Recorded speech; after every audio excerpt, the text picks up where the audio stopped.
Welcome back, fellow shop rats. It's another Talk About It Tuesday, and we're going to talk about the lame excuses that we make for not moving forward on a project or for not even trying new things. We all do it. Let's see if this is something we can all relate to. Let's see if we can encourage and help each other to find ways through the mud to the dry land on the other side. I'm Mike. This is My Car's Shop. Whenever I'm working with one of my clients in a life consult, one of the things that I often hear is people saying, but. And if it goes on long enough, I will finally have to say, would you get your butt out of here? No, I'm not telling them to leave, obviously, but I'm saying, enough with your butt. It stinks. I don't want to see it either. Yuck! Of course, I'm making a joke and proving a point, and clients that have been with me for any length of time at all get it. However, the butt can be a real problem, and I don't just mean because of farting or hemorrhoids. We need to get our butt out of the way sometimes when it comes to these projects, especially when it comes to tackling new things or trying something we've never done before. You know, it's, we just get our butt in our own way is what I'm trying to say. So how do we get our butt out of the way? Well, by changing our attitude and by changing our approach and by changing what we tell ourselves about things, we can maybe give ourselves the impetus that we need to slog through the butt and get to the other side, get through the muck and mire, and get to the promised land on the other side of what we're really hoping for and dreaming for and what we're wanting to accomplish. So I have like 6 or 8 different strategies that we can use that will help us. And number 1 is change your butt to because. Now, what do I mean by that? Well, we often will hear people say, well, I'd like to do that, but I don't know how. Well, how are you going to learn if you don't try? How are you going to learn if you don't dive into it? So I would say to you, rather than saying, but I don't know how, say this. I would really like to try that, and I'm going to because I don't know how, and I want to learn. The only way to learn is to do it. That brings out the second but I've never tried that before. Well, okay, maybe you haven't tried that before. But until you do try it, you can't say that you can't do it or you don't know how, right? So get the advice of some friends and look at a bunch of YouTube videos and read some stuff and see how other people do what it is that you want to do, and then dive headlong into it because you don't know how. And because you've never tried before, you're going to do it. So don't say, but I've never tried before, but say, because I've never tried before. I'm going to try this. I'm going to do this. I'm going to learn it. So you decided that you didn't know how and you were going to go ahead and do it, and you've never tried it before, but you were going to dive into it, and you failed. But I failed. Oh, boo-hoo-hoo, I failed. No, I'm making fun, I know, but it's legitimate. Been there, done that myself. I failed. Don't use the I failed sentence as an excuse to show us your butt. But I failed. No, because I failed, I'm going to try again.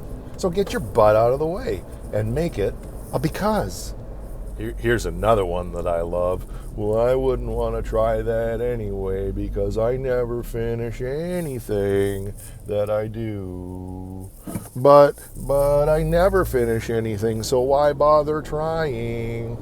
Again, change it to a because statement. I need to do this because I never finish anything, and I want to finish something and get that sense of accomplishment. Now, we got to deal with the perfectionism that we all have to one degree or another and say, it doesn't have to be perfect, it just needs to be done. So the tagline for the channel this year, if I can get this right, I'm still working on it myself, but I'm going to keep saying it because I want to learn it, because it's important. Make it safe, make it done, and go have fun. It doesn't have to be perfect to have fun. I mean, unless you have some massive level of OCD and, every little flaw drives you so crazy that you can't enjoy anything, which There are some people like that, and there are strategies to help that as well. In fact, some of those are actually things I'm talking about right here. However, because I've never finished anything, I'm going to go ahead and push through this. And it may not be done perfectly, but at least it will be done.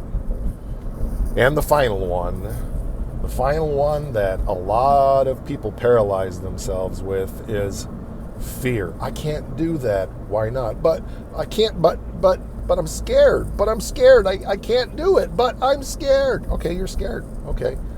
Bravery is not the absence of fear, right? Bravery is pushing through the fear and doing it anyway. So we're going to do this, get our butt out of there and make it a because. We're going to do this because we're scared. We're going to do this with our fear. We're not going to wait until we're no longer afraid.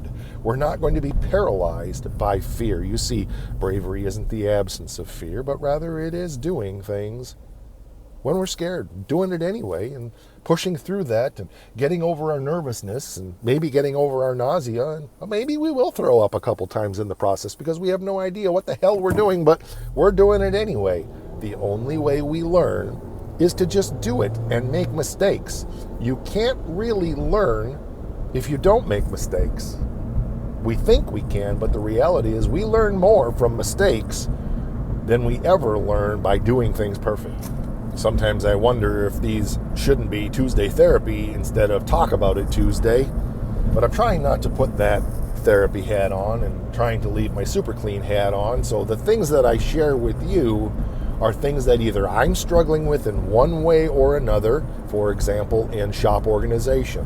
I really battled sharing some of the shop organization stuff with you that I have and some of the stuff that I'm going to be sharing because I'm the first one in line when it comes to being a pig, when it comes to maintaining my shop. In fact, right now my shop is much messier than what I would like it to be. But, see, I stuck my butt in there. Because I'm not good at it, I'm going to continue to share it so I can get better at it. See how that works? Move your butt to your because. All right, that'll do it for this one. It is fun sharing these things with you. It's fun learning from each other. It's fun learning from your mistakes and your failures and what you've learned along the way. And I think we can all relate to this in one way or another. Some of us have an easier time than others, but that just means some of us have other areas in life that we struggle with, and well, we'll just try to hit it all as we can as it applies to the hobby. But as some of you said on one of my recent Talk About It's, the things that we talk about don't always just apply to the car hobby, but they really can apply to other areas of life, sometimes including relationships. But that's up to you to eat the fish and throw out the bones. All right, that'll do it for this one. We will catch you on the next one. If you come back. I hope you do, because I like talking with you. Roar!